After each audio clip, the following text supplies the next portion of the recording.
কি রে রাজশাহীর বেবি, সকাল 10টা বাজে এখনো ঘুম থেকে ওঠার নাম নেই তোর? আরে ঠান্ডা লাগছে। ঠান্ডা লাগছে? হ্যাঁ হ্যাঁ হ্যাঁ, আমি তো মানুষটা, ঠান্ডা তো তোদেরই লাগে। যে ভোর 4টে থেকে উঠে আমার কাজ শুরু হয়েছে, এখনো ধামাধামির নাম নেই। তুই ঘুমিয়েই থাক, হ্যাঁ তুই ঘুমিয়েই থাক। চলে গেল, সবকিছু ফেলে রেখে চলে গেল। জানি তো বাড়িতে কাজের লোক আছে, সে তো করবেই তাই না, একটা না একটা সময় তো সে তো করবেই। কপাল কপাল, সবই আমার কপাল। হ্যাঁ হ্যাঁ গেল গেল, ঠান্ডা জলগুলোই গেল। তারপর যদি বলো না আমার ঠান্ডা লেগেছে, কাশি হচ্ছে, তখন ওই গলাটাই টিপে ধরবো তোর আমি। বাহ বাহ বাহ বাহ বাহ, এর বেলা ঠান্ডা লাগছে না তোর? বল, এই ফ্যাশন করতে গেলে? হ্যাঁ শীতের মধ্যে খুব ফ্যাশন বেড়েছে তোমার না, ফ্যাশন। চুপচাপ গিয়ে সোয়েটার পর, জানাই বাড়ি থেকে এক পাও নড়তে দেবো না আমি। কাল তো ঠিক পাক্কা 4টের সময় দেখলাম ঘুমাতে গেলি। কি ভাবলি লেপের তলায় ঢুকে টুকুর টুকুর করে ফোন ঘাটবো, মা কিচ্ছু ধরতে পারবে না, তাই না?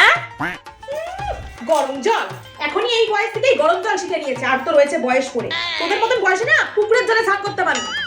এই সর্ষের তেল মেখে স্নান করে রোদে বেলা দেখি ঠান্ডা হুড় হুড় করে পালাবে।